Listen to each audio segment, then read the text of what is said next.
আল্লাহ রে ডাক দিছে জমিন থেকে, আল্লাহ রব্বি বিনিলি ইনদাকা বাইতান ফিল জান্নাহ ওয়ানাজ্জিনি মিন ফিরআউন। আসিয়া জমিন থেকে আল্লাহরে ডাক দিছে। আসিয়ার ডাকটা সাত আকাশ ভেদ করে আরশে আজিমের চৌকাটের সাথে গিয়া যেন ধাক্কা লাগছে। আল্লাহু আকবার। আল্লাহ তাআলা আসিয়ার দোয়াকে কবুল করেছে, মঞ্জুর করেছে। আল্লাহ তোমার পাশে আমার লেগে একটা ঘর বানায়া দাও। আল্লাহ তাআলা আসিয়ারে লয়ে গেছে। কিসের কারণে এত বড় কুরবানি দেওয়া লাগলো? আল্লাহর ভালোবাসা সিনার মধ্যে সবচাইতে বেশি, এজন্য দেওয়া লাগলো, ঠিক কি না? তুমি মাটির আদমকে প্রথম সৃষ্টি করিয়া ঘোষণা করিয়া দিলা শ্রেষ্ঠ বলিয়া, তাই নূরের ফিরিস্তা করে আদমকে সেজদা। ও তাই নূরের ফিরিস্তা করে আদমকে সেজদা। তুমি সবার চেয়ে দিলে মাটির মানুষকে সম্মান। আল্লাহু আল্লাহু নারে তাকবীর। দুনিয়াতে মারে ডাকলে মা খুশি, দুনিয়াতে বাবারে ডাকলে বাবা খুশি। কারো সন্তান যদি বাবারে বাবা বলে না ডাক দেয়, বাবা নারাজ হয়ে আপনজনদের কাছে দুঃখ করে, আমার ছেলেটা আমারে আব্বা বলে ডাক দেয় না, বলে না? বলে না? মেয়েটা আমারে মা বলে ডাক না দিলে মা নারাজ হয়। আপনজনদের কাছে বলে মেয়েটা মা বলে ডাক দেয় না। কোন নাতি যদি দাদারে দাদা বলে ডাক দেয়, দাদার দিল ঠান্ডা হয়ে যায়। ছোট্ট নাতিটা যদি দাদারে সহি কইরা দাদা বলতে নাও পারে, কোন রকম যদি বলে দাদা, তাহলে আপনজনদের কাছে গর্ব করে, আমার নাতি আমাকে দাদা বলে ডাক দিছে, ঠিক কি না? ও দুনিয়ার মানুষেরা, ও আল্লাহর গোলামেরা, জমিনে দাঁড়ায়া, এই নওগাঁও দাঁড়ায়া যদি কেউ আল্লাহরে আল্লাহ বলে ডাক দেয়, আসমানের মালিক আল্লাহ তার উপরে খুশি হয়ে যায়। সুবহানাল্লাহ। আল্লাহরে বান্দা না ডাকলে আল্লাহ নারাজ হয়। আল্লাহরে বান্দা যত ডাকে আল্লাহ তত খুশি তার বান্দার উপরে হয়ে যায়। রব্বুল আলামিন কুরআনুল কারীমে বলেছেন, ওয়াল্লাযীনা আমানু আশাদ্দু হুব্বাল লিল্লাহ। যারা ঈমানওয়ালা তাদের কলিজার মধ্যে আল্লাহর জন্য সিরিয়াস ভালোবাসা। মুমিনের দিলের মধ্যে আল্লাহর জন্য ব্যাপক ভালোবাসা। এজন্যই তো মসজিদের মিনার থেকে যদি আল্লাহু আকবারের ধ্বনি বাইসা আসে, মুয়াজ্জিনের কণ্ঠে যখন দোকানদার আল্লাহু আকবারের ধ্বনি পায়, দোকানের শাটার বন্ধ করে দেয়, সমস্ত কাজ কাম বন্ধ করে মসজিদের দিকে দৌড়ায়। কেন দৌড়ায়? সে যে আল্লাহরে বড় ভালোবাসে, এজন্য দৌড়ায়, ঠিক না? অনেক রাত্রে ঘুমাচ্ছে, ফজরের নামাজের চিন্তা মাথার মধ্যে, শেষ রাত্রে শয়তান আইসা পা টিপে, উঠিস না। কিন্তু মুমিনের কানে যখন আল্লাহু আকবারের ধ্বনি চলে যায়, আরামের বিছানা ছাইরা ওযু বানায়া দৌড়ায়া মসজিদে যায়, সিজদায় পড়ে সুবহানা রাব্বিয়াল আলা আলা বলে কান্দে, আল্লাহরে ডাকে, আল্লাহর পবিত্রতা বর্ণনা করে। কেন করে? মুমিন আল্লাহরে ভালোবাসে, এজন্য করে, ঠিক না? আমাদের একজন আব্বা আছে, পিতা, এই মিল্লাতের পিতা, এই জাতির পিতা। নাম কি? মাশাআল্লাহ। ভুলভাল কিছু বলবেন না, এতদিন আমাদেরকে ভুল বুঝাইছে। জাতির পিতা অন্যজনের কথা কইছে, বলে কি বলে নাই? ওই বেটার কোনো দোষ নাই, সব দোষ পাতি নেতাদের। কথা কোন, ঠিক না? জাতির পিতা অমুক, জাতির পিতার কন্যা না বললে মামলা। হায় হায় জাতির পিতা ইব্রাহিম খলিল, আল্লাহর বন্ধু, এ মিল্লাতের জাতির পিতা ইব্রাহিম নবী। ওরা আমাদেরকে ধোঁকা দিতে চাইছে, আমরা যতই বুঝাইছি ওরা বুঝ নেয় নাই। কেন? ওদের মধ্যে অহংকারের একটা গরম ছিল, এই জন্য আমাদের কথা নেয় নাই। বরং যদি বলতাম তাহলে সামনের দিকে মাইকের ওপেন করে নিয়ে যাইত, কথা কইতে দেব না। হায় হায় হায়, শুকর ওই মহান মালিক আল্লাহর কথা বলেন ঠিক না? চেয়ারম্যান মহোদয় সুন্দর কথা বলছে, হৃদয়টা জোড়ায় গেছে। গত বছরও মাহফিল করবে, অনুমতি নাই, সবাই যেন কি পুলিশ আয় গেছে, চলবে না। গ্রাম থেকে একজন খোঁচা লাগাই দিছে, বক্তা ভালো না, রাজনীতির গল্প করে। অনুমতি নেওয়ার জন্য দিনের পর দিন তাদের কাছে পাড়ি জমানো লাগছে, কথা বলেন ঠিক না? লিস্ট ধরাই দিছে, এ বক্তা আনা যাবে না, রাজনীতির কোনো কথা বলা যাবে না। বললে মাদ্রাসার কমিটি, মাদ্রাসার প্রিন্সিপালের 12টা বাজাইছে ওরা। মেরে ভাই দুস্তার বুজুর্গ আজিজ, শুকুর সেই মহান মনিব আল্লাহ পাক রব্বুল আলামিনের, যিনি আমাদেরকে সুন্দর পরিবেশ করে দিয়েছে। শুকরিয়া আদায় করে আলহামদুলিল্লাহ। আরে সবাই কয় না রে, জুড়ে কর না আলহামদুলিল্লাহ। শুকর আদায় করলে আল্লাহ তাআলা নিয়ামত বাড়ায় দিবে। আর যদি শুকর আদায় না করি, শত্রুরে কখনো অবহেলা করতে নাই, ঠিক কি না? ওই যে বলছে না, চট করে ঢুকে যাইব, ঢুকে গেলে বিপদ আছে, ওরে অবহেলা করা যাবে না, সজাগ থাকতে হবে, কথা বলেন ঠিক না? শুকরিয়া আদায় করতে হবে। আলহামদুলিল্লাহি রাব্বিল আলামিন। কুরআনুল কারীম আল্লাহ বলছে শুকর করলে নিয়ামত বাড়ায় দিব। আল্লাহু আকবার। লা ইন শাকারতুম লাযীদান্নাকুম ওয়া লা ইন কাফারতুম ইন্না আযাবি লাশাদীদ। আল্লাহ বলছে শুকর করলে নিয়ামত বাড়ায় দিব, আর যদি শুকর আদায় না করো আল্লাহ কঠিন আযাবের কথা বলছে, যে আমার আযাব কিন্তু বড় কঠিন, বড় ভয়াবহ। এজন্য শুকর আদায় করার দরকার আছে না নাই? শুকর গুজার বান্দা হও রে দুনিয়ায়, শুকর গুজার বান্দা হও রে দুনিয়ায়, যাহার ফলে নাজ নিয়ামত বেড়ে যায়। প্রভুর শুকর আদায় যদি না করো, কঠিন আযাব হবে তোমার কবর, কঠিন আযাব হবে তোমার কবর। আল্লাহ রাসূল আদরের উম্মতকে শুকরিয়া শিক্ষা দিয়েছে। নবীর আদরের সাহাবী মুআজ ইবনে জাবাল রাদিয়াল্লাহু আনহুর হাত ধরে সরকারে দু আলম নবী বলে, মুআজ রে, আল্লাহর কসম তোমারে আমি ভালোবাসি। নবী একজন ছোট্ট সাহাবীর হাত ধরে বলে, আল্লাহর কসম তোমারে আমি ভালোবাসি। হযরতে মুআজ নবীর আনোয়ার চেহারার দিকে তাকায় বলে, আমার মা বাবা আপনার উপরে কুরবান হোক রাসূল গো, আমিও আপনারে ভালোবাসি। আল্লাহর রাসূল ভালোবাসার কথা ইয়াদ করায় বলতেছে, মুআজ রে, প্রত্যেক নামাজের পরে আল্লাহর কাছে এই দোয়া করতে ভুল করবা না। আল্লাহুম্মা আইন্নি আলা যিকরিকা ওয়া শুকরিকা ওয়া হুসনি ইবাদাতিক। ওগো আল্লাহ, তোমার জিকির, তোমার শুকরিয়া এবং সুন্দর করে আমল করতে পারে তুমি আমারে তৌফিক দিও। আল্লাহর কাছে সাহায্য কামনা করা নবীজি উম্মতকে শুকরিয়া শিক্ষা দিয়েছে। এজন্য সব হালতে আল্লাহ শুকর আদায় করার দরকার আছে না নাই? বলতেছিলাম আমাদের জাতির পিতা হযরতে ইব্রাহিম খলিলুল্লাহ, বাবার দিলের মধ্যে আল্লাহর প্রতি কি পরিমাণের ভালোবাসা ছিল। হাদিসের গল্প আপনাদেরকে শোনাই। বাবা ইব্রাহিম একদিন মরুভূমির মধ্যে ছাগলের পাল চড়াইতেছে, বিশাল ছাগলের পাল। সাইয়্যিদিনা হযরত ইব্রাহিম খলিল আল্লাহর বন্ধু ছাগল চড়াইতেছে।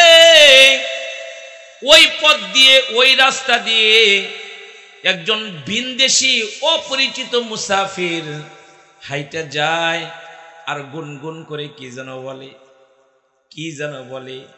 বাবা ইব্রাহিম কানটা খাড়া করলো, কি বলে দেখি। বাবা ইব্রাহিম কানটা খাড়া করে দেখি, পথিক বলতেছে মিষ্টি কণ্ঠে, দারুণ ব্যাপক সুন্দর কণ্ঠ। কি বলে? পথিক বলতেছে সুবহানাদিল মুলকি ওয়াল মালাকুতি সুবহানাদিল ইজ্জতি ওয়াল আজমতি ওয়াল হাইবাতি ওয়াল কুদরতি ওয়াল কিবরিয়াই ওয়াল জাবারুত। আল্লাহু আকবার।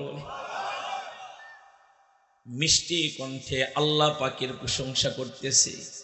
পবিত্রতা সেই সত্তার যিনি জমিন ও আসমানের বাদশা, যিনি দাপটের মালিক আল্লাহ। নবী ইব্রাহিম পথিকের কণ্ঠে যখন তার মাশূকের প্রশংসা শুনছে, ইব্রাহিম নবী পাগল হয়ে গেছে। দৌড়ায়া পথিককে আইসা ধরছে, দইরা বলে আপনি আমার আল্লাহর নাম এত সুন্দর করে পড়লেন, মেহেরবানি করে প্লিজ আরেকবার একটু আমারে শোনান। পথিক বলে আমি শোনাতে পারি, কিন্তু আমাকে পারিশ্রমিক দেওয়া লাগবে। নবী ইব্রাহিম বলে কি পারিশ্রমিক চাও? পথিক ডাক দিয়া বলে আপনি কি দিবেন বলেন, আপনি কি দিতে চান? নবী ইব্রাহিম বলে এই যে বিশাল ছাগলের পাল, তুমি যদি আমার মাওলার প্রশংসার কথাগুলো আরেকবার শোনাও, তাহলে অর্ধেক পাল ছাগল আমি তোমারে হাদিয়া দিয়ে দিব। পথিক আবার তিলাওয়াত শুরু করছে। বাবা নবী ইব্রাহিম মাতুয়ারা হয়ে গেছে, পাগল হয়ে গেছে। পথিকরে ডাক দিয়া বলে আরেকবার। পথিক ডাক দিয়া বলে এখন কি দিবেন? নবী ইব্রাহিম এত ভালোবাসা সিনার মধ্যে ডাক দিয়া বলে বাকি অর্ধেক ছাগলের পাল আমি তোমারে হাদিয়া দিয়ে দিব। পথিক আবার শোনাইলো আল্লাহর প্রশংসার কথা। নবী ইব্রাহিম তার কণ্ঠের জাদুতে নিজেকে হারায় ফেলছে। আবার হাত ধরে বলে প্লিজ আরেকবার। পথিক ডাক দেয়া বলে এখন তো কিছু নাই, এখন কি দিবেন? এখন কি দিবেন?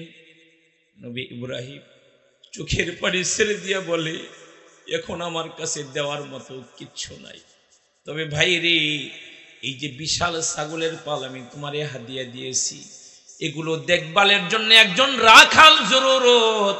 তুমি যদি আমার মাওলার নামটা শোনাও, আমি ইব্রাহিম তোমার রাখাল হয়ে যাব। আল্লাহু আকবার। পথিক কথাটা শোনার সাথে সাথে আল্লাহর খলিলকে জড়ায় ধরছে। আল্লাহর খলিল রে, আমি দুনিয়ার কোনো মানুষ না, আমি ফেরেশতা, আসছিলাম আপনাকে পরীক্ষা করার লিগা। আপনি আপনার আল্লাহরে কত ভালোবাসেন। আপনি তো এমনি আল্লাহর খলিল না, আপনি আপনার জীবনের চাইতে আপনার রবকে বেশি ভালোবাসেন। এজন্যই তো আল্লাহ আপনার উপাধি দিয়েছে খলিলুল্লাহ। তুমি মাটির আদমকে প্রথম সৃষ্টি করিয়া ঘোষণা করিয়া দিলা শ্রেষ্ঠ বলিয়া, তাই নূরের ফেরেশতা করে আদমকে সেজদা। ও তাই নূরের ফেরেশতা করে আদমকে সেজদা। তুমি সবার চেয়ে দিলে মাটির মানুষকে সম্মান। আল্লাহু আল্লাহু নারে তাকবীর। মুমিনের সিনার মধ্যে আল্লাহর ভালোবাসা সবচাইতে বেশি, কারণ আল্লাহ যে তার বান্দারে সবচাইতে বেশি ভালোবাসে। কেউ যদি 50-60 বছর ধরে শুধু গুনাহ করে, শয়তানের পথেই শুধু চলে, জিন্দেগীর শেষ বিকালে যদি আল্লাহরে ডাক দিয়া বলে আল্লাহ বুঝি নাই, ভুল করছি, অপরাধ করছি, আপনি আমারে ক্ষমা করে দেন। আল্লাহর রাসূল বলে জিন্দেগীর শেষ বিকালেও কেউ যদি আল্লাহর কাছে সরি বলে, গফফার মালিক আল্লাহ তার পিছনের সব গুনাহ তিনি মাফ করে দেন। আল্লাহর ভালোবাসা যদি কোনো সিনার মধ্যে বাইরা যায়, সিনার মধ্যে ঢুইকা যায়, আল্লাহর ভালোবাসা ও বুক থেকে কেউ কেড়ে নিতে পারে না। কথা বলেন ঠিক কি না? কেউ কেড়ে নিতে পারে না। আল্লাহর ওই ভালোবাসা কেউ ছিনাইয়া নিতে পারে না। হতে পারে সে পুরুষ মানুষ, হতে পারে সে মহিলা মানুষ। একজন মহিলার সিনার মধ্যে যদি আল্লাহ পাকের মুহাব্বত ঢুইকা যায়, আল্লাহ পাকের ভালোবাসা ঢুইকা যায়, তাহলে কোন জালেম, কোন সন্ত্রাস তার ভিতর থেকে আল্লাহর মুহাব্বত ছিনায়া নিতে পারে না। চিল্লায়া বলেন ঠিক কিনা আমার ভাই? আপনারা নিশ্চয় ফেরাউনের নাম শুনেছেন। আমাদের চেয়ারম্যান মহোদয় বারবার বলতেছিল ফেরাউনের রে ফিল করছে, ফেরাউন রে ফিল করছে। ফেরাউনের ঘরে এক কাজের মেয়ে ছিল, কাজের লোক। এই ফেরাউনের ঘরে থাইকা আল্লাহরে পেয়ে গেছে। জুড়ে বলবেন না সুবহানাল্লাহ? আল্লাহরে পেয়ে গেছে, ফেরাউনের ঘরে থেকে আল্লাহরে পেয়েছে। ওরে সুবহানাল্লাহ! তার কাজ ছিল ফেরাউনের কন্যার চুল চিরুনি করা। একদিন চুল চিরুনি করতেছে, তো করার সময় হাত থেকে চিরুনি পড়ে গেছে গা। যে পাত্রে যা থাকে কাট করলে তাই পরে, বোতলে পানি থাকলে পানি ভরবো, মধু থাকলে মধু ভরবো। কেউ যদি ডরায় বাইরে না গিয়ে বোতলের মধ্যে শিশু করে, তাহলে কাট করলে ওইটাই বলবো। কথা বলেন ঠিক কিনা আমার ভাইয়েরা?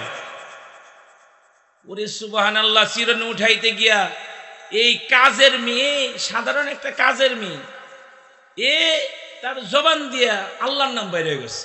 সুবহানাল্লাহ বলেন। আল্লাহর নাম বাইরে গেছে গা। ফেরাউনের মেয়ে, তুই কি করলি, কি করলি, কি করলি? তুই কি আমার আব্বারে আল্লাহ মানুষ না, খোদা মানুষ না? কাজের মেয়ে বলে ইমানি শক্তিতে বলতেছে, এই তোর বাবারে কি লেগে আল্লাহ মানো, খোদা মানো? খোদাই একজন, যিনি আমারে বানাইছে, তোর বাবারে বানাইছে, তোরে বানাইছে। কাজের মেয়ে বলে তুই ডরাস না? ডরাম কি লেগে? সত্য কথা কইতে কি ডর? ফেরাউনের কাছে বলে দিছে। ফেরাউনকে বলিস কি রে মা, আমার ছাদের নিচে থাইকা আমার বিরুদ্ধে কাজ করে? ধরে লয়, জল্লাদ ধরে লয়েছে, আসামির কাঠ গড়ায় দাঁড় করাইছে। এই কাজের মেয়ে, গরিবের বাচ্চা গরিব, তুই নাকি তুই আমার খোদা মানিস না? ইমানি শক্তি দিয়ে কাজের মেয়ে বলে আপনি খোদা হইবেন কি লেগে? খোদা একজন, যিনি আল্লাহ। আমি আল্লাহরে পেয়ে গেছি, এখন আপনারে মানা পারব না। সুবহানাল্লাহ বলেন না? ফেরাউনের মাথা গরম হয়ে গেছে। কাজের মেয়ে, এর এত বড় দুঃসাহস, আমার সামনে দাঁড়ায় কথা বলে। ভাইয়েরা আমার, ফেরাউন জল্লাদকে বলল, জল্লাদ, ওর হাতের মধ্যে পেরাক লাগা, পায়ের মধ্যে পেরাক লাগা, ওরে এমন শাস্তি দিব যেন যুগ যুগ মানুষের কথা ইয়াদ রাখে। একটা জীবিত মানুষের হাতের মধ্যে পায়ের মধ্যে পেরাক ঢুকাই দিছে, চিন্তা করা যায়? কিসের কারণে? চুরি ডাকাতি করে নাই, আল্লাহরে পাইছে, আল্লাহর ভালোবাসা সিনার মধ্যে ঢুকে গেছে, এজন্য জালিমের কাছে বন্দী হয়েছে। ফেরাউন ডাক দিয়া বলে, ওর হাতের মধ্যে পেরাক মার, ওর পায়ের মধ্যে পেরাক মার। জল্লাদ তাই করলো। এবার তাকে শহীদ করবে, হত্যা করবে। ঠিক এমত অবস্থায় একজন দুষ্ট মন্ত্রী ফেরাউনকে ডাক দিয়া বলে, ফেরাউন রে, এরে যদি আপনি এরকম করে মাইরা ফেলেন তাহলে আপনি হাইরা যাবেন। আর এর বুক থেকে যদি আল্লাহর ভালোবাসা কেড়ে নিতে পারেন, ছিনিয়ে নিতে পারেন, তাহলে আপনি কিন্তু জিতা যাবেন। এক কাজ করেন, আমার পরামর্শ, এর একটা দুধের বাচ্চা আছে, বাচ্চাটাকে ওর বুকের উপরে আইনা ছাইরা দেন। বাচ্চারে মারতে চান, কাটতে চান, দেখবেন ভয়ে আল্লাহর কথা বইলা যাবে। ফেরাউন দুষ্ট মন্ত্রীর কথা শুনে তাই করলো। দুধের বাচ্চাটাকে কাজের মেয়ের বুকের উপরে বসায়া দিল। বাচ্চাটা মায়ের দুধ পান করতে চায়। মায়ের বুকের উপরে কলিজার টুকরা সন্তান। দুনিয়ার মায়েরা সন্তানের প্রতি দুর্বল, কথা বলেন ঠিক কিনা? সন্তানের যদি জ্বর চলে আসে, বাবা অসুস্থ হয়ে যায়, মা আসল পেতে আল্লাহর কাছে দোয়া করে, আল্লাহ রে তুমি আমার সন্তানটারে সুস্থ বানায়া দাও। কিল্লিগা আমার সন্তানরে তুমি অসুস্থতা দিয়েছো, অসুস্থতা তুমি আমারে দাও, বলে কি বলে না? শুধু তাই নয়, নিজের মরণ কামনা করে সন্তানের সুস্থতার জন্য, ঠিক কিনা? মশারির মধ্যে যতক্ষণ একটা মশা গুড়গুড় করে, জনম দুখানি কাঙ্গালিনী মা ঘুমায় না। কেন ঘুমায় না? একটা মশায় সন্তানকে কামড় দিবে, দুনিয়ার কোনো মা সহ্য করে না, ঠিক কিনা? জনম দুখানি কাঙ্গালিনী মা, বুকের উপরে তার সন্তান। ফেরাউন শাসাইতেছে, আল্লাহরে বাদ দিবি নাকি সন্তান হারাবি? ইমানি শক্তিতে মা ডাইকে বলে, এমন সন্তান যদি একটা না 10টাও যদি আল্লাহর জন্য কোরবান করতে হয়, আমি আমার আল্লাহরে ভুলতে পারবো না। ফেরাউন দুধের বাচ্চাটাকে হত্যা করে ফেললো, দুধের বাচ্চাটাকে শেষ করে দিল। ওয়াকিয়ার মধ্যে নানা কথা পাওয়া যায়। এবার মেয়েটাকে, কাজের মেয়েটাকে হত্যা করবে, মাইরা ফেলবে। ঠিক তার আগ মুহূর্তে কাজের মেয়েটা ফেরাউনকে ডাক দিয়ে বলে, ফেরাউন রে, তুই আমার দুধের বাচ্চাটাকে মারলি, তুই এখন আমারে মারবি, তবে তোর কাছে আমার দরখাস্ত, আমার এই দুধের বাচ্চাটাকে অন্য কবরে না দিয়া আমার সাথে তুই এক কবরে দিয়ে রাখিস। নির্মম ভাবে শহীদ করলো ফেরাউন। ফেরাউন ঘরের মধ্যে গিয়ে আসিয়াকে ডাইকা বলে, নিজের বউরে ডাইকা বলে, আমারে কেউ খোদা না মানলে তাকে কেমন শাস্তি দেই, এমন শাস্তি কাজের মেয়েকে দিয়েছি, যুগ যুগ মানুষ কথাগুলো মনে রাখবে। আসিয়া ডাক দিয়া বলে, কি করেছো? ফেরাউন ডাক দিয়া বলে, ওরে তোমার মারছি, ওর দুধের বাচ্চাটারেও মারছি। আসিয়া ডাক দিয়া বলে, তোমার মতো নিষ্ঠুর মানুষ আর হতে পারে না। বলে, কি করব, আমাকে খোদা মানে না, এজন্যই তো জীবন দেওয়া লাগলো। আসিয়া ডাক দিয়া বলে, কাজের মেয়ে তুই মানান, সেই লিগে কাজের মেয়েরে মারলা। কাজের মেয়ে আল্লাহরে পাইছে জন্য তারে মারলা, আমারে কি করবা? আমি তো আমার আল্লাহরে পায়া গেছি, আমিও তো আমার মাওলারে পায়া গেছি। আরে তুমি কিসের খোদা? তুমি তো মিয়া বেহুদা মানুষ, তুমি কিসের খোদা? জামাই বউ যেমনি কথা কয় আর কি, তুমি কিসের খোদা? ভালো হয়ে যাও, ভালো হইতে পয়সা লাগে না। ফেরাউন ডাক দিয়া বলে, বউ রে, তুই যদি আমার খোদা না মানিস তাহলে তোমারে কেউ মানবে না। কারণ ঘরের মানুষ যদি বড় হুজুর না কয়, বাইরের মানুষ কি বড় হুজুর কই বলে? তুই আমারে মাইনা ল। আসিয়া ডাক দিয়া বলে, মুমিনের এক জবান, জুড়ে বলেন সুবহানাল্লাহ। মুমিনের কয় জবান? এক জবান। সময় দিল, সময় দেওয়ার পরে জিজ্ঞাসা করে এক কথা। ফেরাউনের মাথা নষ্ট হয়ে গেল। রাজ দরবারে মন্ত্রী পরিষদ বসে আছে, আসিয়াকে তলব করলো, আসামির কাঠ গড়ায় দাঁড় করায় দিল। ফেরাউন জিজ্ঞাসা করে, কিরে কি ব্যাপার? আসিয়া ডাক দিয়া বলে, রাত্রে যা বলছি এখনো তাই বলবো, আমি আমার আল্লাহরে পায়ে গেছি, তোমার মতো বেহুদা খোদারে খোদা মাইনা আমি আমার আল্লাহরে নারাজ করতে পারি না। আল্লাহু আকবার বলেন। ইমানি একটা শক্তি আছে না নাই? জুড়ে বলেন আছে না নাই? ইমানি একটা শক্তি আছে। সেই শক্তি দিয়ে আসিয়া ডাক দিয়ে বলতেছে, আমি আমার আসল আল্লাহরে পায়ে গেছি, তোমার আমি মানতে পারবো না। ফেরাউন জল্লাদকে ডাক দিয়ে বলে, জল্লাদ রে, আর সহ্য করা যায় না। এক নাম্বার যে তোর কাজটা, সে কাজটা হলো, ও তো খুব সুন্দরী, ওরে সুন্দরী দেখে আমি বিয়ে করেছিলাম, এক কাজ কর, ওর শরীর থেকে কাপড়গুলো টাইনা টাইনা খুল। নাউজুবিল্লাহ বলেন। কাপড়গুলো খুলে ফেললো। ফেরাউন ডাক দিয়ে বলল, গুলি করে না, তীর মেরে নয়, ধারালো ছুরির দ্বারা গায়ের গোশতগুলো কাটতে থাক। ধারালো ছুরির দ্বারা আসিয়ার শরীর থেকে গোশতগুলো কাটতে শুরু করলো। ওকে আর মধ্যে পাওয়া যায়, শুধু তাই নয়, মরিচের গুঁড়া ওই কাটা জায়গার মধ্যে লাগায় দিল। আসিয়া আল্লাহরে ডাক দিছে জমিন থেকে, আল্লাহ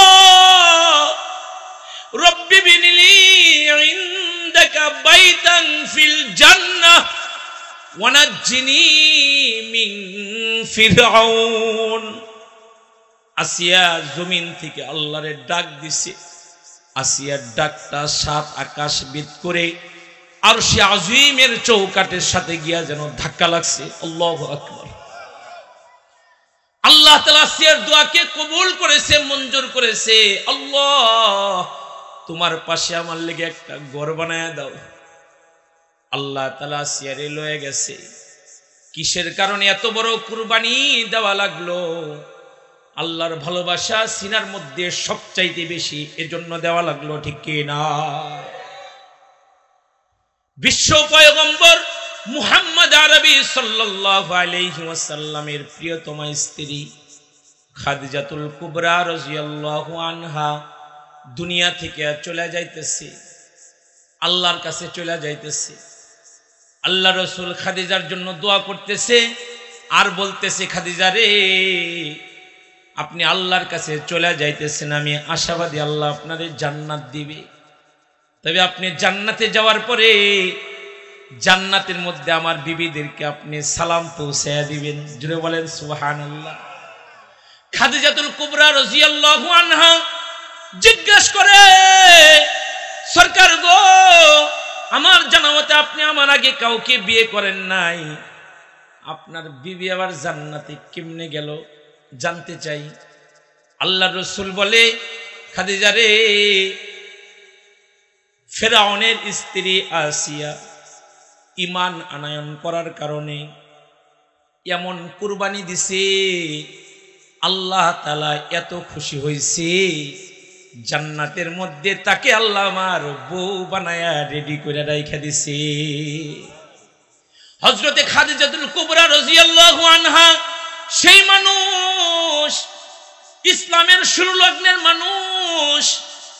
আল্লাহ রসুল দাওয়াতের কাজে বের হতেন, গভীর রাত্রে আমার পয়গম্বর ঘরে ফিরতেন। আমার রসুল বলেন, দুইজন মানুষকে ডাকতে দেরি হয়েছে, দরজা ওপেন করতে দেরি হয় নাই। একজন আবু বকর সিদ্দিক রাদিয়াল্লাহু আনহু, আর একজন খাদিজাতুল কুবরা রাদিয়াল্লাহু আনহা। পয়গম্বর বলেন, গভীর রাতে যখন বাড়িতে আসতাম একটা ডাক দিতে হতো, দ্বিতীয় ডাক দেওয়ার আগে আমার খাদিজা দরজা খুলে, ইন কুনতুম তুহিব্বুনাল্লাহ ফাত্তাবিউনি ইউহিব্বুকুমুল্লাহ ওয়া ইয়াগফির লাকুম যুনুবাকুম আল্লাহু গফুরুর রহিম। আল্লাহু আকবার বলেন না। ওই নবীকে ইতাআত করা যায়, ওই নবীরে ভালোবাসা যায় যে নবীর আল্লাহ ভালোবাসে, ফেরেশতারা ভালোবাসে। কুরআনুল কারীমে আল্লাহ বলছে, ইন্নাল্লাযীনা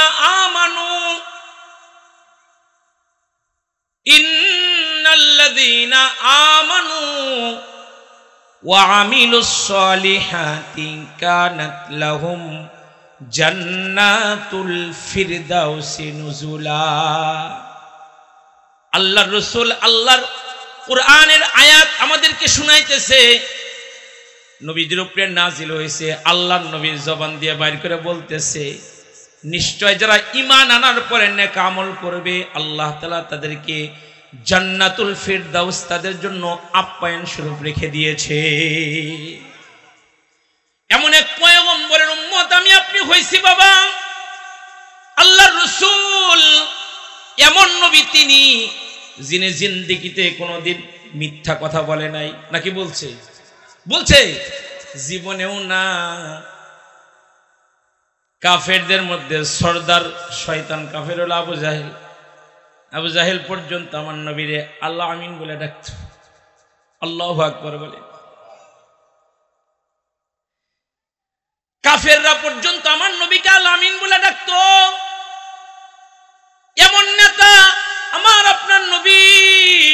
ওই নবীকে লিডার মানা যায়, জীবনে যে কোনোদিন মিথ্যা কথা বলে নাই, ওই নবীরে মানা যায় না? ওই নবীর ইতাআত করা যায় না? ওই নবীর ভিতরটা এত সাফ, এত পরিষ্কার ছিল, এত পরিষ্কার ছিল যে তিনি কাফেরের সাথেও সুন্দর ব্যবহার করতেন, কাফের বেঈমানের সাথেও তিনি সুন্দর আচরণ করতেন। সরকারে দো আলম নবী অপরিচিত মানুষের সাথেও সুন্দর আচরণ করতেন। যুদ্ধের ময়দান ছাড়া আমার পয়গম্বর কারো উপরে তরবারি ওঠান নাই। আল্লাহু আকবার বলবেন না? ওই নবীর উম্মত আমি আপনি, ওই রসুলের উম্মত আমি আপনি। এ নবীর মার্কাজ, নবীর দুনিয়াতে সবার আগে মাদ্রাসা করছে, আলহামদুলিল্লাহ বলেন না? এই মার্কাজ কোরআনের বাগান। আমার ভাইয়েরা, আমার বাবাজিরা, পর্দার আড়ালের মা বোনেরা, আমার নবীর ভিতরটা এত সুন্দর ছিল। আল্লাহ রসুল মসজিদের মধ্যে বয়ান করতেছে, সাহাবায়ে কেরাম বয়ান শুনতেছে। একটা গ্রামের মানুষ মসজিদের মধ্যে আসছে, একটু পরে ওইটা বাইরে না গিয়া মসজিদের কোণার মধ্যে পেশাব করা শুরু করছে। সাহাবায়ে কেরাম তো সব আবু বকর সিদ্দিকের মতো নরম না, কেউ কেউ তো খুব গরম, ঠিক না? ওমরের মতো গরম না সব, অনেকে চেয়ে গেছে, হাই সর্বনাশ করছি কি মারবে এমন অবস্থা। আল্লাহ রসুল অবস্থা দেখে ডাক দিয়ে বলে, এই মাইরো না, এর কাজ করতে দাও, পেশাব কমপ্লিট করতে দাও। মসজিদের মধ্যে পেশাব করছে, চিন্তা করা যায়। পরে এর ধরে নিয়ে আইছে নবীজির কাছে। লোকটা এমন ভয় পাইছি, আমার আজকে খাই ফেলবে। রসুলের কাছে আনলেন, রসুল তারে এমন ভাবে বসাইলেন, নিজের শরীরের লগে লাগায়, কন্যা সুবহানাল্লাহ, পিঠের মধ্যে হাত দিয়ে বলে, আপনি যখন আবার আসবেন মসজিদের পবিত্রতা রক্ষা করবেন, এখানে আপনি আরাম করবেন, আর পেশাব পায়খানার জরুরত হইলে ওই যে বাহিরে পেশাব পায়খানা, ওইখানে যাবেন, ঠিক আছে? তো হুজুর ঠিক আছে। লোকটা চলে যাবে। আল্লাহ রসুল নিজের গায়ের একটা জামা লোকটারে হাদিয়া দিল। সুবহানাল্লাহ বলেন। অপরাধ করছে, নবী তারে জামা হাদিয়া দিতেছে। লোকটা নবীর কাছ থেকে রুখসত নিয়ে চলে যাচ্ছে। আল্লাহ রসুল তারে ডাক দিয়ে বলে, হাইটা যাইতেছেন, যান, আপনার একটা বাহন হাদিয়া দিলাম, যান এই বাহনে চলে যান। সুবহানাল্লাহ বলেন না? লোকটার দিল এত বড় হয়ে গিয়েছে, হাই রে আল্লাহ, এত বড় অন্যায় করছে আর আমার এত আদর করলো। গ্রামে চলে গেছে। গ্রামের মানুষ সহজ সরল হয় না, একবারে সাদা সিধা মানুষ, নরম মানুষ। গ্রামে যায়, গ্রামের মাঝখানে দাঁড়ায়া চিৎকার করে বলতেছে, আমার গ্রামের মানুষেরা তোমরা শোনো, আমি এমন একজন গুরু পেয়েছি, এমন একজন নবী পেয়েছি, এমন একজন উস্তাদ পেয়েছি। আমি জঘন্য অপরাধ করে ফেলেছিলাম, আমাকে মারে নাই, গালি দেয় নাই, উল্টা আমার আদর করছে, আমার জামা হাদিয়া দিচ্ছে, আমাকে বাহন হাদিয়া দিয়েছে। গ্রামের লোকেরা বলে, এত ভালো মানুষ, আমাদেরকেও তার কাছে নিয়ে চলো। হাদিসে আছে, গ্রামের 300 মানুষ একসাথে এসে নবীর আখলাক দেখে নবীর হাতে হাত রেখে কালিমা পড়ে মুসলমান হয়ে গিয়েছে। ওই নবীর উম্মত আমি আপনি। খুশি না বেজার? খুশি না বেজার? আল্লাহ রসুল পাহাড়ের পাদদেশ দিয়ে রাস্তা যায়, একটা দুষ্ট নারী নবীর উপরে ময়লা ফেলে, ময়লা পানি ফেলে, নোংরা জিনিস ফেলে। নবী দেখেও কিছু বলে না। ধৈর্যের পাহাড় আমার সরকার। কথা বলেন ঠিক কি না আমার ভাই? কিচ্ছু বলে না। আল্লাহ রসুল কিছুদিন পরে রাস্তা দিয়ে আবার যাচ্ছে, দেখে আজকে কেউ ময়লা ফেললো না। নবীজি রাস্তার লোকদেরকে জিজ্ঞেস করলেন, এই কি ব্যাপার, আজকে জামাকে ময়লা ফেললো না? ও বুজুর্গ নারী কোথায়? লোকেরা বললেন, সে তো খুব অসুস্থ, বাইর থেকে বাইরে হইতে পারে না। আল্লাহ রসুল শুনলেন সে খুব অসুস্থ। ওই নারীর ঘরে পুরুষ মানুষ বলতে কেউ ছিল না, একটা মাত্র মেয়ে। মেয়ে আর মা কথা বলতেছে ঘরের মধ্যে। হঠাৎ করে কে যেন বাহির থেকে কলিং বেল টিপ দিয়েছে, দরজার মধ্যে নক করেছে। অসুস্থ মহিলা বলে, মা দেখো তো কে আসলো। মেয়েটা দরজা ওপেন করে দেখে মুহাম্মাদুর রাসূলুল্লাহ সাল্লাল্লাহু আলাইহি ওয়াসাল্লাম দাঁড়ায় রয়েছে। একা না, পিছনে এই উম্মতের সেরা মানুষ আবু বকর সিদ্দিক দাঁড়ায় রয়েছে। মেয়ে দৌড়ায় এসে মারে, কয় মা আব্দুল্লাহর বেটা আইছে, তুমি ইয়ারে যে কষ্ট দিছো, মারে আজকে ঘরে ডুইকা তোমারে গলা টিপে মারবে, আমাকে গলা টিপে মাইরে ফেলবে। মহিলা ভয় পাইছে, সত্যি আজকে মাইরে ফেলবে রে। একটু পরে মহিলা বলে, মারে যা আব্দুল্লাহর বেটারে না ভিতরে আসতে বল, আমি তার কাছে সরি বলবো। আল্লাহু আকবার বলেন না, আমি তার কাছে সরি বলবো। এবার মেয়েটা আল্লাহর নবীকে ওয়েলকাম করলেন। নবী ভিতরে ঢুকবেন, এখান থেকে একটা সবক নিব। আমার নওগাঁও, নওগাঁও এই এলাকার ভাইয়েরা, এখান থেকে একটা সবক নিব আমরা। এই কথাটা ইয়াদ রাখবো, মনে রাখবো। কারো বাড়িতে ঢুকতে হলে অনুমতির দরকার আছে না নাই? সালাম দাও, অনুমতি নাও। অনুমতি দিলে ভিতরে ঢোকা যাবে, অনুমতি না দিলে কারো বাড়িতে, কারো ঘরে, কারো বেডরুমে ঢোকা জায়েজ নাই। জায়েজ নাই, চিল্লা বলেন ঠিক না? আল্লাহ রাসূল ভিতরে ঢুকলেন, মহিলার কাছে আসলেন। মহিলার চেহারার দিকে তাকায় রাসূল আন্দাজ করলেন ভয় পাইছে। মহিলার ডাক দিয়া বলে, আব্দুল্লাহর বেটা রে, কি মনে করে আমাদের বাড়িতে? আল্লাহর রাসূল বলে, রহমতের নবী বলে, বরকতের নবী বলে, শুনলাম আপনি অসুস্থ, এজন্য আপনাকে দেখার জন্য আসছি। আর কি দেরি নয়। মহিলা বলে, হাই রে, আমি অসুস্থ, কেউ আমাকে দেখতে আসলো না, আর যার এত কষ্ট দিলাম, তার ভিতরটা এত সুন্দর, সে আমাকে দেখার জন্য চলে আসলো। আর কি দেরি করা যায়, এক্ষণ পড়ায়া দাও লা ইলাহা ইল্লাল্লাহু মুহাম্মাদুর রাসূলুল্লাহ। বলেন না সাল্লাল্লাহু। গল্প লোকের গল্প কত শুনেছো সবাই, আমার বিশ্ব নবীর জীবন কথা যার তুলনা নাই। ধরাইলেন একটি শিশু ধুধু মরুর দেশে, বাবার দেখা পাই নাই শিশু এই দুনিয়ার বুকে। মাকে ছেড়ে দুধ মার কাছে শৈশব কাটে তার, দাদাও তার বিদায় নিলেন ছেড়ে এ সংসার। মিথ্যা কথা বলতেন না তাই সবার আল আমিন, দুঃখী লোকের দুঃখ শুনে কাঁদতো সারাদিন তিনি আমার নবী মুহাম্মাদুর রাসূলুল্লাহ সাল্লাল্লাহু আলাইহি ওয়াসাল্লাম। আমার নবী একজন অপরিচিত মানুষের সাথেও সুন্দর ব্যবহার করতেন, সুন্দর আচরণ করতেন। আফসোস আর পরিতাপের সাথে বলতে হয়, চিনে জানে বুঝে তারপরেও বেয়াদবি করে এমন মানুষ সমাজে আছে না নাই?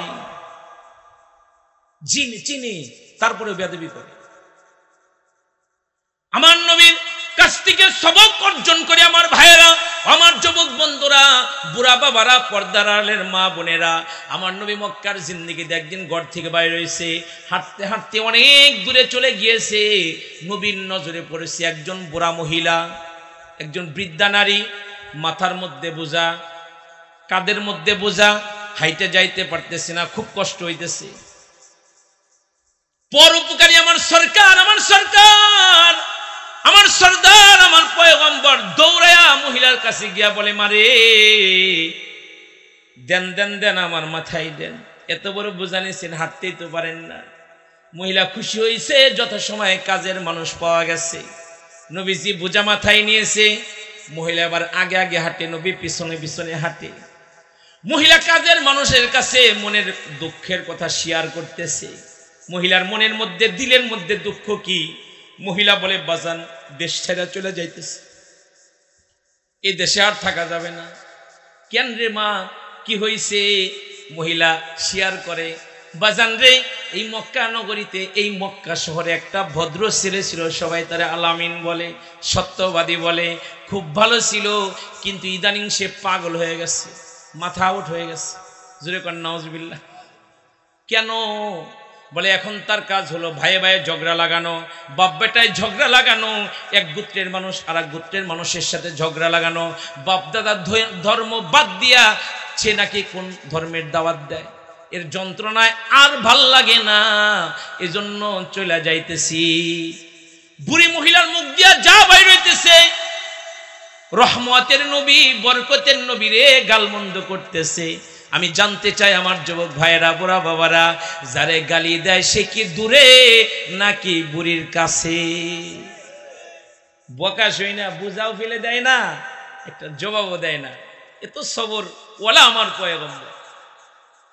জায়গা মতো চলে গেল বাবা। আল্লাহর নবী মহিলার কাছ থেকে বিদায় নিয়ে চলে আসবে। ওই সময় মহিলা ডাক দিয়া বলে, কত কথা বললাম, তোমার পরিচয় তারা শুনলাম না, কে তুমি বাবা? কি তোমার বাবার নাম, কি তোমার মায়ের নাম? বলো না কি তোমার পরিচয়? আল্লাহর রাসূল বলে, মানে রাস্তা ভরে যারে গালি দিয়েছেন আমি সেই মুহাম্মদ সাল্লাল্লাহু আলাইহি ওয়াসাল্লাম।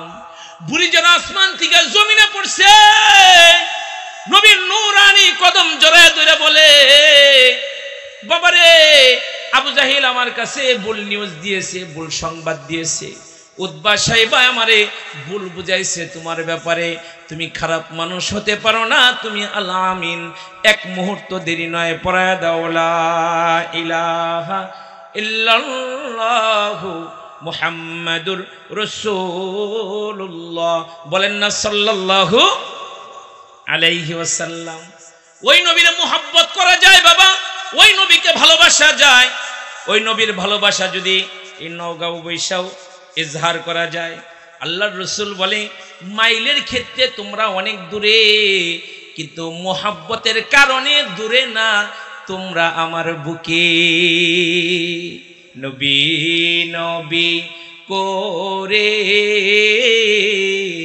আর কত কাল আমি কাঁদবো, আপন নয়নে কবে জানি প্রিয় নবীকে আমি দেখব। নবী নবী করে আর কত কাল আমি কাঁদবো। এই মজলিসে এমন অনেক আল্লাহর পেয়ারা থাকতে পারে যারা আল্লাহর নবীর প্রতি মাসে স্বপ্নে দেখে। কথা বলেন ঠিক কি না আমার ভাইয়েরা? আমার জানা মতে আমি 100 মানুষের নাম বলতে পারবো যারা আল্লাহর নবীকে একাধিকবার স্বপ্নে দেখেছে। আলহামদুলিল্লাহ। আল্লাহর নবীকে একবার কেউ যদি স্বপ্নের মধ্যে জিয়ারত করতে পারে, দোজখের আগুন তার জন্য হারাম, জান্নাত তার জন্য ওয়াজিব হয়ে যায়। এক বক্তা এটা মানতে চায় না, আবু জাহেল তো নবীরে দেখছে, সে কি জান্নাতি? আমি বক্তারে বলবো, দোস্ত আবু জাহেল কি নবীরে ঈমান সহকারে দেখছে? ঈমান সহকারে কোন মুমিন যদি আল্লাহর নবীর একবার স্বপ্নে দেখে, দোজখের আগুন তার জন্য হারাম হয়ে যায়, জান্নাত তার জন্য ওয়াজিব হয়ে যায়। নিশ্চয় আপনারা হযরত জুনাইদ বাগদাদী রহমাতুল্লাহি আলাইহির কথা শুনেছেন। অনেক উঁচু পায়ের এক বুজুর্গ। তৎকালীন সময় সে বড় পালোয়ান ছিল, কুস্তিগির ছিল। ও যুগের বাদশাহ সার্কুলার করে দিল পুরা দেশে, আমার জুনাইদের সাথে কেউ যদি কুস্তি খেলায় জিততে পারে এর আমি অনেক বড় পুরস্কার দিব। ওই মহল্লার এক দুর্বল মানুষ, শুকনা, গায়ে শক্তি নাই, গরিব, এই বাদশার কাছে এসে বলে, বাদশাহ আমি লড়তে চাই। বাদশাহ বলে, এই বোকা, তোর শরীরে নাই গোশত, তোর ধাক্কা দিলে পড়ে যাবি গা, তুই কি লিগে ওর সাথে লড়তে চাস? তোর তো শক্তি নাই। নামের নাম ইসলাম না, কামের নাম ইসলাম। কথা বলেন ঠিক কি না? ঢাকাতে এক জায়গা আছে মহাখালী, খালি জায়গা আছে, নাম আছে কলা বাগান, একটা কলা গাছ খুঁজে পাবেন। নাম আছে হাতির ঝিল, একটা হাতিও নাই। নাম আছে শান্তিনগর, অশান্তির আগুনে ভরা। কথা বলেন ঠিক কি না আমার ভাইয়েরা? নাম আছে আরামবাগ, ব্যারামের কোনো অভাব নাই। কেটকেটে এক লোক আইসা আমার মসজিদে জুমা পড়ে, তাই আমি বললাম, ভালোই তো মোহব্বত দেখা যায়, আগে আগে বয়ে থাকে না এসে। নাম কি আপনার? আমার নাম বাহাদুর। শরীর নাই গোস্ত, নাম রাখছে বাহাদুর। হুজুর আমি নামে কামে না। ও কি নামে কামে না? নাম আছে আতর আলী, নাম কিন্তু সুন্দর আতর আলী, কিন্তু লগে বিড়ির দুর্গন্ধে কাছে বিরা যায় না, এমন মানুষ আছে না নাই? নাম রাবিয়া বুঝছে আয়েশা সিদ্দিকা। ওরে বাবা, তার জিন্স প্যান্টের ঈদ অবস্থা দেখা ছেলেরা এমন ভাবে তাকায় যে জিনিসটা যায় কি। যদি যুবকরা তাকায় তো বাইর যায় কান্দার, কয় মারে অমুকের ছেলে না, আমারে দেখে আবি যাবি কইছি। তুমি বরকা বড়, তোমার সম্মানের সাথে দেখবে। তুমি এমন প্যান্ট পরছো, সমালোচনা তো করবই। কথা কোন ঠিক কি না? মহিলারা শেষ করে ফেলতেছে সবকিছু। ওয়াজ মাহফিল মহিলাদের সংখ্যা বেশি, এজন্য একটু গুড়ামারিচ দিয়ে দিলাম আর কি। এরা যদি ভালো হয়ে যায়, প্রত্যেক মানুষের ঘর ভালো হয়ে যাবে। কথা বলেন ঠিক কিনা আমার ভাইয়েরা? ওদিকে যাবো না, আবার দাওয়াত বন্ধ হয়ে যাবে আমার ভাইয়েরা। আল্লাহু আকবার কবীরা, আল্লাহু আকবার কবীরা। জুনাইদ বাগদাদির সাথে লড়তে চায় একজন দুর্বল মানুষ। বাদশা বলে, তোর সাহস দেখে আমার ভালো লাগছে, ঠিক আছে। খেলার দিন ধার্য করলো। বাদশা নিজেও খেলা দেখার জন্য ময়দানে হাজির হইল। খেলা লাগবে, ঠিক তার আগ মুহূর্তে ক্যাটকেটা লোকটা জুনাইদকে কানে কানে এসে বলে, জুনাইদ তুমি আমার একটু হেল্প করো, সহযোগিতা করো, তুমি আজকে তোমার জিতাইয়া দাও। জুনাইদকে কি লিগে আপনার জিতাম? ডাক দিয়া বলে, জুনাইদ রে, আমি যে বড় দুর্বল মানুষ, বড় অসহায় মানুষ রে জুনাইদ, আমার ঘরে চুলায় আগুন জ্বলে না রে জুনাইদ, আমি খুব অসহায় একজন মানুষ, আমি জানি তোমার সাথে আমি জীবনেও পারবো না। দেখো না আমার দেহের অবস্থা। জুনাইদ রে, আজকে তুমি হাইরা যাও, আমারে জিতাইয়া দাও, তবে তোমার কাছে আমি অনুরোধ করি, জুনাইদ রে তুমি আজকে হাইরা যাও, আমারে জিতাইয়া দাও। জুনাইদ রে তুমি কি জানো আমি কে? জুনাইদ রে তুমি কি জানো আমি কে? কে তুমি? দুর্বল ওই লোকটা বলে, জুনাইদ রে আমি নবীর আত্মীয়, আমি সৈয়দ বংশের মানুষ। জুনাইদ রে আমি সবার কাছে হাত পাততে পারি না, আমি যে সৈয়দ বংশের মানুষ, আমি যে বড় অভাবের মধ্যে আছি। জুনাইদ তুমি হাইরা গেলে তোমার কি ব্যয় হবে? আমার সংসার তো বাদশার হাদিয়া পায়া চলে যাবে, তুমি আমাকে একটু সহযোগিতা করো। জুনাইদ যখন শুনছে এই নবীর আত্মীয়, জুনাইদ নিজেরে বোঝানো শুরু করছে, জুনাইদ রে তুই আজকে হাইরা যা, নবীর আত্মীয় রে জিতাইয়া দে। যে কথা সেই কাজ বাবা। খেলা আরম্ভ হয়ে গেল, কুস্তি আরম্ভ হয়ে গেল। অল্প সময়ের মধ্যে জুনাইদ নিজেকে দুর্বল বানায়া মাটিতে লুটায়া পড়ল। দুর্বল মানুষটা জুনাইদের বুকের উপরে এসে বৈশা চিৎকার করে বলে, আমি জয়যুক্ত হয়েছি, আমি জয়যুক্ত হয়েছি। বাদশা ধমক দিয়া বলেন, কিরে জুনাইদ, তুই তো আমার মাথা নষ্ট করে দিলি, তুই আমার সম্মান নষ্ট করে দিতেছিস, এই খেলা আমি মানি না, খেলা আবার শুরু কর। বাদশার মন রক্ষা করার জন্যে জুনাইদ বাগদাদি রহমাতুল্লাহি আলাইহি খেলা আবার আরম্ভ করলো, আবার শুরু করলো। একটু সময়ের মধ্যে জুনাইদ নিজেকে দুর্বল বানায় মাটিতে লুটায় পড়ল। দুর্বল মানুষটা জুনাইদের বুকের উপরে বৈশা চিৎকার করে বলে, ও মানুষেরা দেখো না আমি জয়যুক্ত হয়েছি, আমার হাদিয়াটা বাদশাকে দিয়ে দিতে বলো। বাদশা হাদিয়া দিয়ে দুর্বল মানুষটাকে বিদায় করে দিল। বাদশা ঝাঁঝালো কণ্ঠে জুনাইদকে লক্ষ্য করে বলে, জুনাইদ রে তুই আমার ইজ্জত সম্মান সব নষ্ট করে দিলি, আমার মন চাইতেছে তোর গলার মধ্যে জুতার মালা দিয়া শহরের অলিতে গলিতে তোরে ঘুরাই। মানে বাদশার মুখ দিয়া যা বাইর হইতেছে জুনাইদ বাগদাদিকে তাই বলে গালমন্দ করতেছে। লোকেরা জুনাইদকে গালমন্দ করে, সবাই জুনাইদকে বকা দেয়, কিন্তু জুনাইদ নারাজ না, জুনাইদের মন উল্টা দিকে। বলে সুবহানাল্লাহ। জুনাইদ বাগদাদি বাসায় চলে গেল। ঘরের লোকেরা বলে, জুনাইদ রে তোমার কি হইল, তোমার কি হইল রে জুনাইদ? আপনজনরা বলে, জুনাইদ রে আজকে তোমার কি হইল? জুনাইদ কথা বলে না, সবাই গালমন্দ করে, কিন্তু জুনাইদের মন হলো উল্টামুখী। রাতের বেলায় জুনাইদ বাগদাদি ঘুমায় পড়ছে। ঘুমের মধ্যে স্বপ্নে দেখে মদিনার মুরুদুলাল নবী জুনাইদের ঘরে চলে আসছে। জুনাইদের ঘরে আইসা জুনাইদকে বুকের মধ্যে নিয়ে ডাক দিয়া বলে, জুনাইদ রে আমার আত্মীয়কে সম্মান করতে গিয়ে, আমি রসুলকে সম্মান করতে গিয়ে এত বড় জিল্লতির বোঝা তুই মাথায় নিলি। আমি রসুল তোর জন্য দোয়া করলাম, মানুষ তোর ইজ্জতকে ছোট করছে, না না আমি দোয়া করি আল্লাহ তাআলা যেন তোমার সম্মানকে আকাশ চুম্বি করে দেয়। জুনাইদ বাগদাদি রহমাতুল্লাহি আলাইহি রাসূলের দোয়ার বদৌলতে আল্লাহ তাআলা তাকে এত সম্মানিত করছে, যুগের শ্রেষ্ঠ ওলির খাতায় জুনাইদের নাম চলে গেছে। জুড়ে জুড়ে বলি সুবহানাল্লাহ।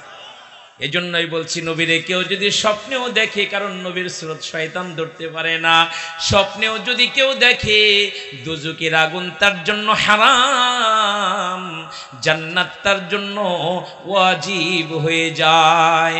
ইন্নাল্লাহা ওয়া মালাইকাতাহু ইউসাল্লুনা আলান নবী ইয়া আইয়ুহাল্লাযীনা আমানু সাল্লু আলাইহি ওয়া সাল্লিমু তাসলিমা।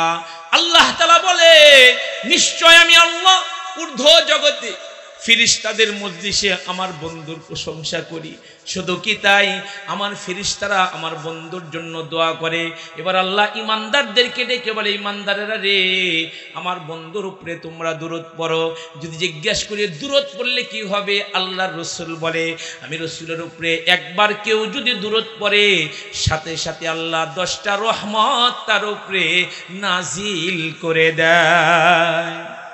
নবীর উপর কেহ যদি একবার দুরূদ পাঠ করে, আল্লাহ তাআলা তার উপরে 10টা রহমত নাজিল করে। এজন্য বলছি বাবা, ঘুমের ঘরে নবীকে একবার কেউ যদি স্বপ্নে দেখে, দোজখের আগুন তার জন্য হারাম হয়ে যায়, জান্নাত তার জন্য ওয়াজিব হয়ে যায়। ওই নবীর নেতা মানার জন্য তৈয়ার আছেন তো ইনশাআল্লাহ? তৈয়ার আছেন তো ইনশাআল্লাহ? কারা কারা দুহাত তুলে আল্লাহরে দেখান নারে তাকবীর, নারে তাকবীর। হাত নামান আমার ভাইয়েরা, আমার বাবাজিরা। আল্লাহর রাসূল বলেন, عن أبي هريرة رضي الله عنه أن رسول الله صلى الله عليه وسلم قال كل أمتي يدخلون الجنة إلا من أبى قالوا ومن أبى قال من أطاعني دخل الجنة ومن عصاني فقد أبى। নবীর জলিল কদর সাহাবী হযরত আবু হুরায়রা থেকে বর্ণিত, আল্লাহর নবী ইরশাদ করেন, আমার সব উম্মত জান্নাতি, তবে তারা ছাড়া যারা অস্বীকারী। সাহাবায়ে কেরাম জিজ্ঞাসা করলেন, নবী গো, অস্বীকারী আবার কে? আল্লাহর রাসূল বলেন, যারা আমাকে ইতাআত করবে, মুহাব্বত করবে, আমি রাসূলের সুন্নতের উপরে আমল করবে, তারা জান্নাতি। যারা মানবে না, তারাই অস্বীকারী, তারাই দোজখী। এজন্য আমার ভাইয়েরা, অধিক ভালোবাসা, আমি শেষ করব, অধিক ভালোবাসা কারো সিনার মধ্যে যদি থাকে, টাকা পয়সা নাই, মদিনায় যাইতে পারতেছেন না, কিন্তু অধিক ভালোবাসা থাকার কারণে রাসূল বলেছে, দূরে না আমার কাছে। সুবহানাল্লাহ বলবেন না? দূরে না আমার কাছে। এমন নবী যিনি জিন্দেগিতে কোনোদিন মিথ্যা কথা বলে নাই। নবীর কোনো অপরাধ ছিল না, একটাই অপরাধ, নবীর নামের সাথে যেদিন নামের সংযুক্ত হয়েছে সাল্লাল্লাহু আলাইহি ওয়াসাল্লাম, ওই দিন আপন চাচা, নবীর আপন চাচা আবু লাহাব পাথর লইছে নবীকে মারার জন্য। ঘরের মানুষ যদি এরকম করে আঘাত করে, দিলে খারাপ লাগে কি লাগে না? দূরের মানুষ একটা কথা বললে মাইনে নেওয়া যায়, দূরের মানুষ বুঝে নাই, চিনে নাই, যা কইছে কইছে। কিন্তু আপনজন যদি একটা কথা বলে, চোখের পানিতে বালিশ ভিজা যায়। কথা বলেন ঠিক কি না আমার ভাইয়েরা? ওদিকে আবু লাহাব পাথর লইছে আমার নবীরে মারার জন্য, কিন্তু ওরা আমার নবীরে মারতে চায়, বাঁচাইতে চায় কে? জুড়ে বলেন কে? আওয়ামী লীগ সরকার এই স্বৈরাচারী ইসলাম ধর্মকে, এদেশের মসজিদ মাদ্রাসাকে, আল্লাহওয়ালা মানুষদেরকে জীবনের তলে দাফন করতে চেয়েছে, কিন্তু হেফাজত করেছেন কে? আরো জোরে বলেন কে? ১৫০০ বছর পূর্বে আবু জাহেল সহ তার নাতিপুতিরা, তার স্বৈরাচাররা মুহাম্মদুর রাসূলুল্লাহকে জমিন থেকে চিরদিনের জন্য বিদায় করার জন্য সর্বোচ্চটুকুন মেহনত করেছে। ওদের সমস্ত চক্রান্তকে আল্লাহ তাআলা বিদ্যাঙ্গল দেখাইছে। কথা বলেন ঠিক কিনা আমার ভাই? কাফেরেরা সভা করে আরবে, বুত পূজা আর না চলিবে এভাবে। হাইরে মুহাম্মদ যদি না আসিত এভাবে, পূজা তবে চলতো মোদের জগতে। কেহ বলে করো তারে দেশান্তর, কেহ বলে রাখো তারে হাজতগর। কেউ বলছে আব্দুল্লাহর বেটারে বিদেশে পাঠায়া দাও, কেউ বলেছে না আব্দুল্লাহর বেটারে জেলখানার মধ্যে ভইরা রাখো। আবু জাহেল সভাপতির চেয়ারে বসে কোনো কথা কয় না। ঠিক ওই সময় একজন ওই যে লতিফ কাজ্জাব আছে না, কয়দিন আগে ওই যে বক্তব্য দিচ্ছে, আমি কোনো গুনাহ করি নাই। শয়তান শয়তান ওই কথা শুনে আসে। কথা বলেন ঠিক কিনা আমার ভাইয়েরা? এরকম একটা আইসা দারোয়ান রে ধাতাইতেছে, এই আমি ভিতরে যাম। দারোয়ান কয় না স্যার ভিতরে ঢুকন যাব না, দারোয়ান না দুয়াতে গুরুত্বপূর্ণ মিটিং চলতেছে, এখানে ঢুকলে বহিরাগত কোনো মানুষ আমার চাকরি যাইবো গা। ওই লোক কি কয় জানেন, এই বেটা যদি আমার ঢুকতে না দেস তোর চাকরি খাইয়া দেবো। এরকম ধাতানি 3-4 মাস আগেও শোনা গেছে কিছু পাতি নেতাদের মুখে। কথা বলেন ঠিক কিনা আমার ভাইরা? প্লিজ, অটো রিক্সা চালায় এরাও ধাতানি দিয়ে টাকা খাইছে। এই ইবলিস গুলো, ওই লোক বলে তুই যদি আমার ঢুকতে না দেস তোর চাকরি খাই দেবো। আমি আবু জাহেলের লোক, যখন শুনছে স্যারের লোক তাড়াতাড়ি দরজা খুলে বলে স্যার প্লিজ ভিতরে আহেন। ভিতরে ঢুকতে দিছে। এই লতিফ কাজ্জাবের মতো চেয়ার পায় নাই, পাশে এসে দাঁড়ায় রয়েছে। তো কেউ বলে দেশ থেকে বিদায় করো, কেউ বলে জেলখানায় বড়। ওই দূর থেকে শয়তান দাঁড়ায় দাঁড়ায় শুনতেছে। ও ডাক দিয়ে আবু জাহেলরে কয়, ভাতিজা এ তোমার মন্ত্রী পরিষদের সবাই বলে এরে জেলখানায় পড়তে বিদেশে পাঠাইতে, তুমি আমার একটা কথা শোনো, কারণ ওরে জেলখানায় বললে জেলখানার মধ্যে যে কয়েকটা কয়েদি বন্দি করে রাখছো সবগুলা কিন্তু ওর দলে লয়ে যাবো গা। আর যদি বিদেশে পাঠাও তাহলে ওই দেশে যাও কাম ঘটাই দিব, কারণ যার যেটা কাজ, খাসলত যায় না মরলে, ইজ্জত যায় না দুইলে, আর শিকার গন্ধ যায় না আতর মিশাইলে। কথা ঠিক না? কয় তোমার বুদ্ধিজীবী নেতারা একটার কথাও ঠিক নাই। তুমি আমার কথা নেও, তুমি আব্দুল্লাহর বেটারে এমন টুকরা করবা যেন ওর সাথীরা ওর কোনো টুকরা খুঁজা না পায়। জোরে কর নাউজুবিল্লাহ। আবু জাহেলের কথা শুনে চেয়ার থেকে লাফায় দাঁড়াইছে। চাচা তুমি কেঠা, তুমি এত সুন্দর একটা খেয়াল দিলা যে খেয়াল বুদ্ধিজীবীরা দিতে পারতেছে না। দূর থেকে দাঁড়ায়, তুই আমার চিনিস না? আমি লতিফ কাজ্জাবের ভাইরা, আমি টাকলা মুরাদের ভাইরা, আমি কাউয়ার ভাইরা, মিস্টার শয়তান। একজন আমার কে হুজুর শয়তানের ভাতিজার বিয়ে খায় এলাম। আমি কি এটা কিভাবে সম্ভব? হুজুর আপনারাই তো ওয়াজ করছেন যে অপচয়কারী শয়তানের ভাই, মেয়ার বিয়া দাওয়াত দিছে 1000 মানুষ, খাবার রান্না করছে 1500 মানুষের, 50,000 টাকা দিয়ে গেট বানাইছে। হুজুর কত টাকা অপচয় করলো, আর আপনি তো কইছেন অপচয়কারী শয়তানের ভাই, আর তার মেয়ার বিয়া, তার মানে শয়তানের বাস্তির বিয়ে খায় এলাম। দূর থেকে ডাক দিয়ে কয়, আমার চিনিস না? আমি লতিফ কাজ্জাবের ভাইরা, আমি টাকলা মুরাদের ভাইরা, মিস্টার শয়তান। আরে কি করিলি লতিফ কাজ্জাব, আমার নবীকে ডাকাত বলিয়া, তওবা না করিলে তোমরা আল্লাহর জান্নাত পাইবা না, ঠিক না? শয়তান বলল আব্দুল্লাহর বেটার টুকরা টুকরা করে ফেল। আবু জাহেল এই কথার উপরে রাজি হইল। এই কথাতে রাজি হলো সকলে। আলী নবীর বাড়ি ছিল সেই রাতে। উতবা সাইবা সবগুলো মিলে বড় বড় তরবারি নিয়ে নবীর ঘরটা ঘেরাও করছে। নবীরে মারবে, নবীর টুকরা করবে। বাঁচাবে কে? কে বাঁচাবে?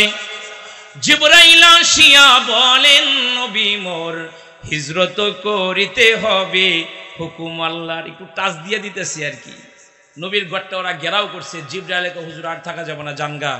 ওই যে খাড়াই রয়েছে, কেমনে যাবো? ভালো ফেইকে দেন, সূরা ইয়াসিনের কয়টা আয়াত পড়া ভালো ফেইকে দিয়েছে। ওদের চোখে গেছে, ওরা চোখ ডলা শুরু করছে।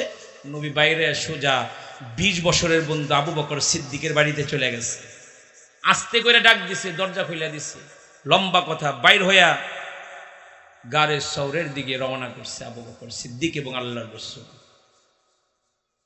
হাঁটতে হাঁটতে নবীর পায়ে দগ্ধ হয়। নবী বললেন, আবু বকর আর তো নাহি হাঁটা যায়। সিদ্দিক গেলেন পাহাড়েরই গুহাতে, গর্ত একটা পাইলেন খুঁজে তাহাতে। ছোট ছোট ছিদ্র ছিল দেখিলেন, দেখে সিদ্দিকে মনে মনে ভাবিলেন। জামা ছিঁড়ে ছিদ্র বন্ধ করিলেন, একটা ছিদ্র বাকি আছে দেখিলেন। আল্লাহ রসুলকে নিয়ে গারে সরে সেই পাহাড়ের গুহার মুখের কাছে চলে গেলেন। নবীরে বাইরে রাখলেন, নিজে জীবনের রিস্ক নিয়ে গুহার মধ্যে ঢুকলেন। পরিষ্কার পরিচ্ছন্ন করে পাগড়ি ছিঁড়ে ছিঁড়ে সব ছিদ্র বন্ধ করছে, একটা বন্ধ করতে পারে নাই। বাইরে নবীকে ইস্তেকবাল করে ভিতরে আনছে। এক উরুতে নবী পাককে শুয়াইলো, আর এক পা দিয়ে ছিদ্র বন্ধ করিল। সর্প একটা ছিল সে ঠাই লুকায়া, সিদ্দিকেরও পায়ে দিল ডংসিয়া। গারে সরে সেই পাহাড়ের গুহার মধ্যে আল্লাহর নবীর আবু বকর আরাম করাইতেছে। নবী আরাম করতেছে, নবী চোখ বন্ধ করে রাখছে, সাপে কামড় মাইরা দিচ্ছে। আবু বকর তো নবীর চেহারার আনোয়ারের দিকে তাকায় রয়েছে, চোখ দিয়ে পানি পড়তেছে, চোখের পানি নবীর চেহারার উপরে গিয়া পড়ছে। কারণ আমার নবীর এমন চেহারা, যে চেহারার দিকে 7 দিনের ক্ষুধার্ত মানুষ যদি তাকাইতো, ক্ষুধার কথা ভইলা তার পেট ভইরা যাইতো। একা পরাণ ভইরা আমার নবীকে দেখতেছে, সাপে কামড় দিয়েছে, চোখ দিয়া পানি পড়ছে, নবীর চেহারা আনোয়ারের উপরে গিয়া পড়ছে। নবী চোখ মিলা তাকায় বলে, কি হয়েছে, কান্দেন কেন? বাড়ির কথা মনে পড়ছে। কারণ হিজরত এমন এক সফরের নাম, যে সফরে একবার বের হলে কোনোদিন আর ঘুরে আসা যায় না। আবু বকর কান্দে আর বলে, কেন তাদের কথা মনে করে কাঁদবো? আমি আবু বকর তো আমার জীবনের চাইতে আল্লাহর রাসূলকে বেশি ভালোবাসি। আল্লাহর রাসূল দেখেন সাপে কামড় দিছে, বরকতি লালা নিয়া কত জায়গায় লাগাই দিছে, সিরাতের কিতাবে আছে। লাগাইতে দেরি হয়েছে, আল্লাহ আবু বকরকে সুস্থ বানাইতে দেরি করেন। সর্প এসে কেন্দে বলেন, নবী মোর সর্প আমি ঈসা নবীর জমানার। শুনেছিলাম একদিন তাহার মুখেতে, মুহাম্মদ নবী আসবে রে শেষ কালেতে। সাপাই সে কানতেছে, নবীর লগে কথা কইতেছে। আমার নবী শুধু মানুষের নবী না, আমার নবী সাপেরও নবী। সাপ কথা কয়। আল্লাহর রাসূল গো, 100 বছর আগে দুনিয়াতে আসছি, তাওরাতের আলেমের মুখে শুনেছি শেষ জমানার সরদার পয়গম্বর আসতেছে, মক্কায় জন্ম নিবে, জালেমরা থাকতে দিবে না, হিজরত করবে মদিনাতে। যাওয়ার পথে এই গুহার মধ্যে নবী আরাম করবে। খবরটা শুই না কত রাস্তা বানায় রাখছি, খায় না খায় পইরা থাকি গো নবী আপনার এক নজর দেখার জন্যে। আপনার বন্ধু সব রাস্তা বন্ধ করছে, একটা করতে পারে নাই। কতবার মাথার দ্বারা ধাক্কাইলাম, সরাই না, আমার টেনশন লাগতেছিল, চিন্তা লাগতেছিল। আমার নবী যদি চলে যায়, আমি সাপের 100 বছরের মেহনত মাটি হয়ে যাবে। নবী নবী করে আর কত কাল আমি কাঁদবো। ও দোস্ত, ওই সাপ আমার নবীরে চিনলো, নবীর ভালোবাসে ধার করলো। ও নবীর উম্মতেরা, ওই নবীরে আমাদের চিনার দরকার আছে না নাই? ওই নবীর মার্কাজ, কোরআনের মার্কাজ চিনার দরকার আছে না নাই? ওই নবীর মার্কাজ জমিনে বিদ্যমান থাকুক, আমরা চাই কি চাই না? জুড়ে বলেন, চাই কি চাই না? নবীর সিরাত সারা রাত বলবো, ঘন্টার পর ঘন্টা বলবো। বক্তার একজন আসবে, ঘন্টার পর ঘন্টা বলবে, হায়াত ফুরায় যাবে। নবীর প্রশংসা বলে শেষ করা যাবে না। কথা বলেন ঠিক কি না?